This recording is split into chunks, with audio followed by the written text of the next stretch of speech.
वो एक ही नियम है जो शिव महापुराण के अंतर्गत है। सुबह पूजा की थाली लगाई है, 5 व्रतों का विधान है, छठा व्रत का विधान नहीं है। कितने व्रत? 5। सुबह पूजन की थाली लगाई है, पूजा की थाली अभिषेक का सामान सब लेकर आप मंदिर में जाइए। शिव मंदिर में जाकर बाबा का जल अभिषेक पूजन करिए जिस हिसाब से आप करते आए हो। पूजन की थाली में सामान उतना रखना जो शाम को भी आपके साथ चला जाए, अलग से नहीं रखना पड़े। अलग से केवल शाम को दिए रखो, जल रख लो थोड़ा सा, और बाकी का जो मिष्ठान आप तैयार करोगे बस वो, बाकी का चंदन अबीर गुलाल ये सब सुबह की थाली का रखिए, थोड़ा फल जो भी रखो। सुबह पूजन करो, बाबा का निवेदन करो, घर आ जाओ, थाली को ढक कर रख दीजिए। शाम को जब जाओ कोई प्रसाद उतना ही बनाओ जितना भगवान के लिए बना रही हो।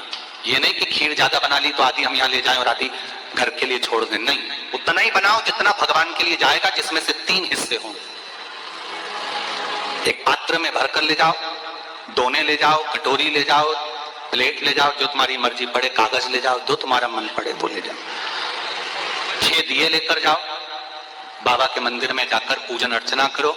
शाम को अभिषेक नहीं करना है, केवल छींटा देना है।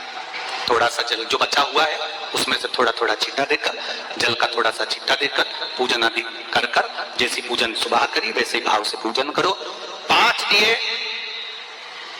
थाली में से नीचे रख दो, छठवा दिया भी नीचे उतार दो थाली में से। 5 दिए लगाना जब प्रसाद के 3 हिस्से पूरे कर दो, प्रसाद के 3 हिस्से रख दो नीचे, फिर दिए लगा दो 5। एक दिया उठाकर जिसको जलाया नहीं है वापिस अपनी थाली में रख दो। जब से माँ बनी हो ना, एक भी गलती नॉट अलाउड, बिकॉज़ एक छुपा मच्छर और डेंगू मलेरिया का डर। फिर पता चला कि मोर्टीन का MFT फॉर्मूला करे 10 बीमारी फैलाने वाले मच्छरों पर अटैक। सच्ची मम्मी प्रॉब्लम। मोर्टीन, अब रहो बेफिक्र। 5 दिए प्रज्वलित कर कर बाबा को निवेदन कर दो, बाबा आज मेरा पहला पशुपति व्रत है, इसको स्वीकार करना। दिल से बाबा इस कार्य के लिए मैंने करा है, इसको स्वीकार कर लेना।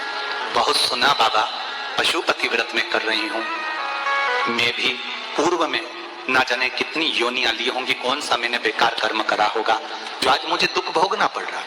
इस दुख को आप मिटा सकते हो क्योंकि आपका नाम पशुपति नाथ है। आप इसको मिटाइए, विनय करो, बाबा से विनती करो। एक दिया, एक प्रसाद का हिस्सा थाली में लेकर आ जाओ, बाबा को निवेदन कर कर, बाकी का वहां छोड़कर एक दिया, एक प्रसाद का हिस्सा लेकर आ जाए। एक दिया, एक प्रसाद का हिस्सा लाए, घर के अंदर प्रवेश करते समय सीधे हाथ की ओर बैठकर अपने घर की ओर मुख कर कर सीधे हाथ की ओर उस दिए को घर के बाहर प्रज्वलित कर दो। भगवान से विनती करो, भोलेनाथ आप मेरे घर में प्रवेश कर कर मेरा कार्य सिद्ध करें। बाबा को निवेदन कर कर अंदर जाइए। भोजन करने से पहले जो मीठा है, एक हिस्सा प्रसाद का है, उसको खा लीजिए। उस हिस्से में से किसी को नहीं देना, चाहे घर में बच्चे हों चाहे बड़े हों, उस प्रसाद का हिस्सा केवल तुमको खाना। पहले प्रसाद खाइए, उसके बाद में फिर भोजन करिए। एक समय फलाहार कर सकते हो, दूसरे समय भोजन कर सकते हो। इसमें जरूरी नहीं कि आपको मीठा ही खाना है। शाम का जो प्रसाद बनेगा वो मीठे का ही भोग लगेगा। सुबह आप आराम से नमकीन का भी फलाहार कर सकते हो, मीठे का भी फलाहार कर सकते हो। फलाहार के लिए कोई मना नहीं है, फलाहार आप कैसा भी कर सकते हो। पर भोजन जब करोगे, अन्न जब खाओगे, जब पहले भगवान का प्रसाद खा लो। 4 पशुपति व्रत पूर्ण हो, बीच में अगर कहीं रजस्वला धर्म आ गया, आपको पूजन नहीं करना है, घर में कोई सूतक सावड़ आ गया या कोई व्रत फंस गया, एकादशी आ गई या कोई व्रत आ गया, तीज आ गई, चतुर्थी आ गई, जिसका व्रत करते हुए आए हो, तो पशुपति व्रत उस दिन मत करो, फिर अगले सोमवार कर लेना। 3 हो गए, एक रह गया बीच का, उसको अगले में करो, वो चौथे में गिनती में आ जाएगा। 5वां छूट गया, कोई बात नहीं, 1 महीने बाद तो होगा, 8 दिन बाद तो होगा, 15 दिन बाद तो होगा, फिर उसको गिन लो, 5वां हो जाएगा। महाराज ऐसे 5वां व्रत जब आए, 5वें व्रत के दिन शाम को जब पूजन करने जाओ, एक श्रीफल, कुछ रुपए, 11 रुपए आदि जो भी है, नारियल पर रखकर बाबा को विनय कर कर, बाबा आज मेरा पशुपति व्रत पूर्ण हो रहा है, आपकी कृपा हो, मेरी झोली भरना बाबा, विनती करो। और वो श्रीफल रुपया रखकर 5 दिए लगाकर, एक दिया वापिस लेकर, एक हिस्सा प्रसाद का लाकर देहली पर अपने वही दिया लगाकर अंदर प्रवेश कर कर भोजन ग्रहण करो। बाबा को निवेदन कर लो। पशुपति व्रत का कोई उद्यापन नहीं है, पशुपति व्रत का एक ही उद्यापन है, जो श्रीफल और 11 रुपए आपने मंदिर में रखे हैं, वो उद्यापन के भाव से रखे हैं, भगवान को नमन कर कर रखे हैं। ये पशुपति अब दुनिया के लोग इसको पशुपति व्रत को कही इतनी बत्ती लगा दो तो इतनी बत्ती का दिया लगाओ तो ऐसा करो तो गलत। उसका नियम जो है वो एक ही, उस नियम के अलावा कोई नहीं। आप प्रेम से करो, स्नेह से करो, उसको दिल से विचारो, मन से विचारो। शंभो शरणे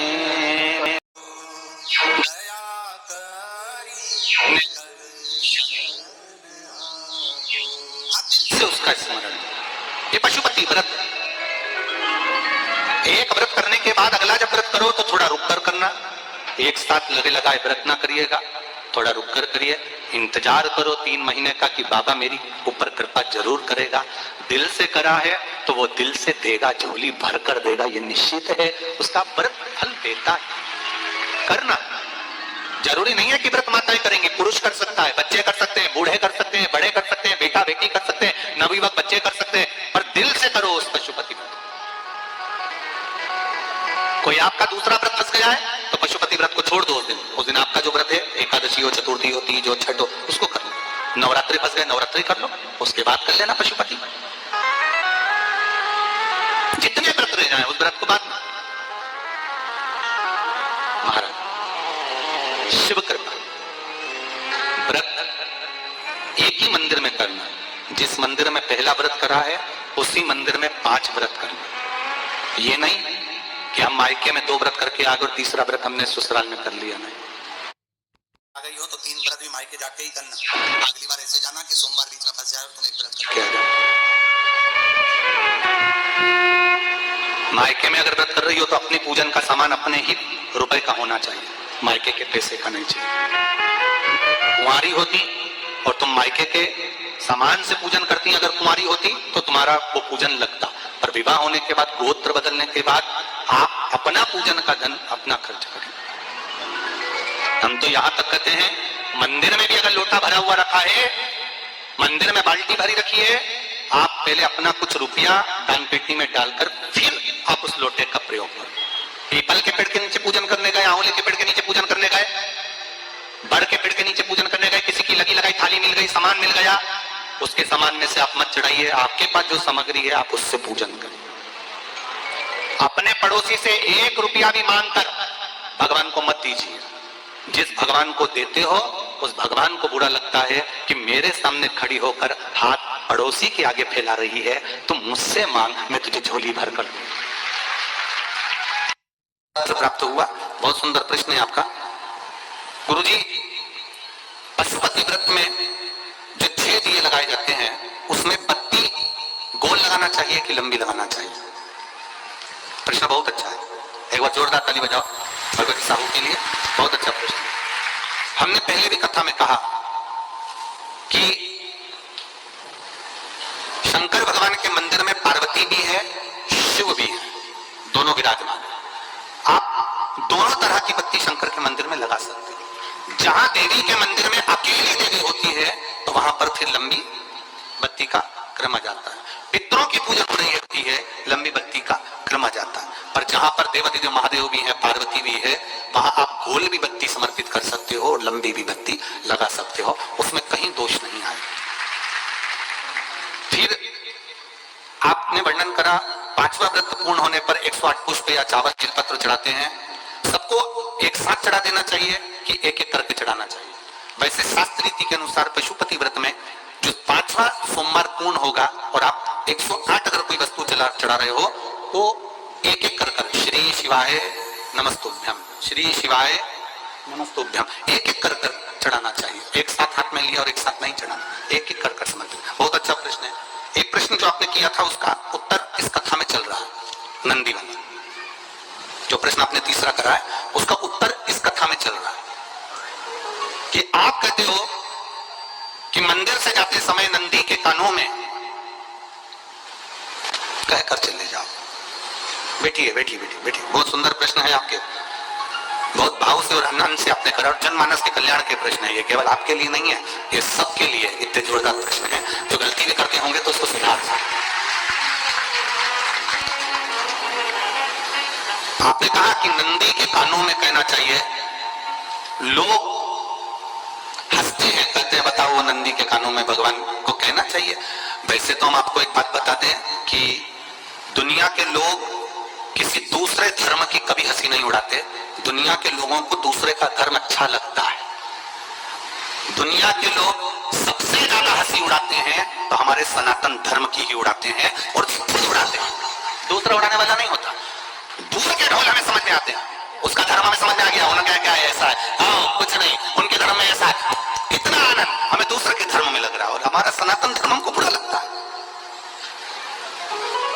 हमारे सनातन धर्म हमें बुरा लगने लगा। अरे भाई, लोग कहते हैं कि नंदी के कान में कहते हो, ये कोई हमारे पुराण। साहू, आपको धन्यवाद देना चाहूंगा और एक बात कहना चाहूंगा,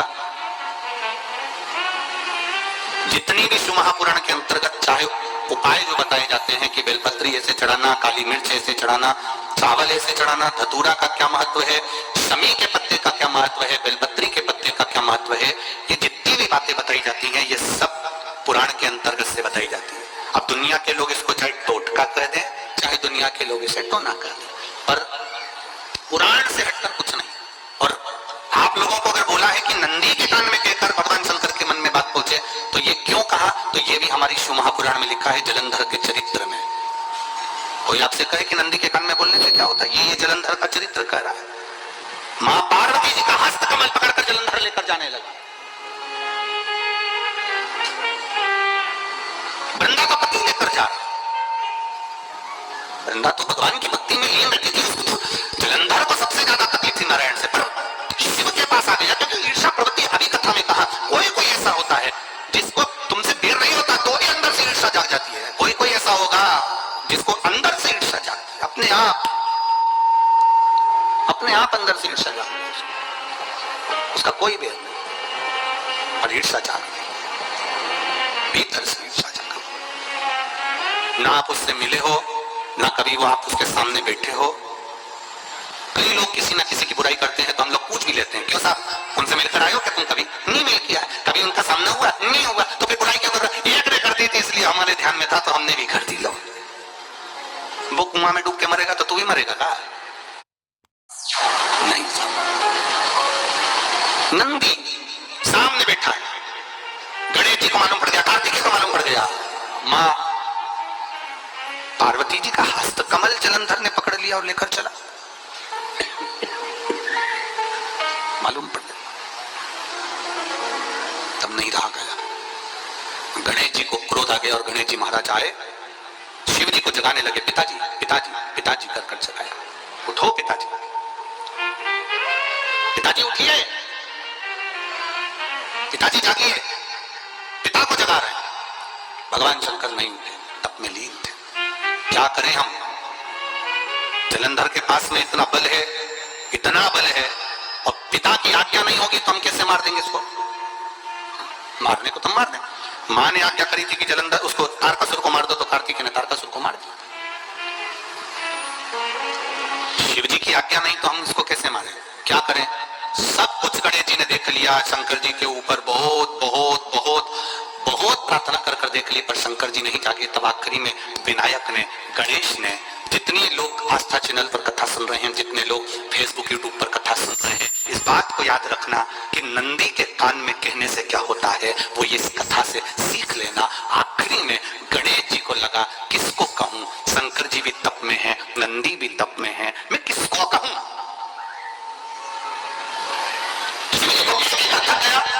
पिताजी को बोल बोलकर थक गया, पिताजी जागते नहीं, अब मैं किसको कहूं ये बात, किससे कहूं?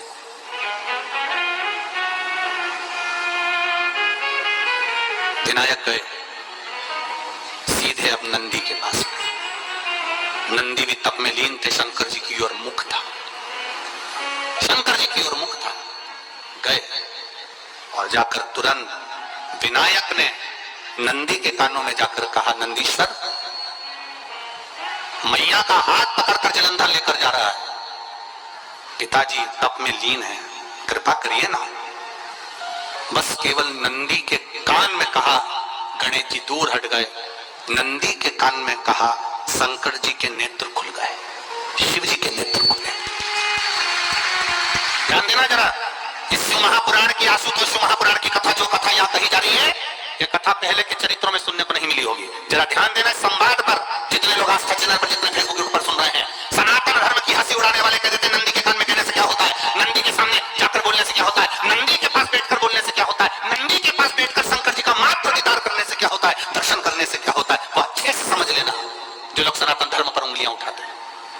अच्छे से समझ ले इस बात को।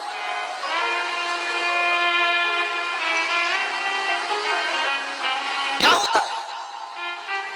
नंदी तप में लीन, शिवजी तप में लीन, शिव नहीं उठ रहे। विनायक ने नंदी के कानों में जाकर कह दिया, नंदी के कानों में जाकर कहा, नंदी के नेत्र नहीं खुले। नेत्र किसके खुले?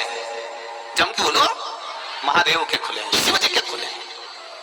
ये मन का तार। नंदी शंकर की आराधना कर रहे थे, शिव अपनी भक्ति में डूबे थे। यहां कहा, यहां पहुंचा, जो दिल में था उस तक बात पहुंच गई। नंदी के दिल में शिव थे, तुम गए, नंदी ने शंकर तक बात पहुंचा दी। वो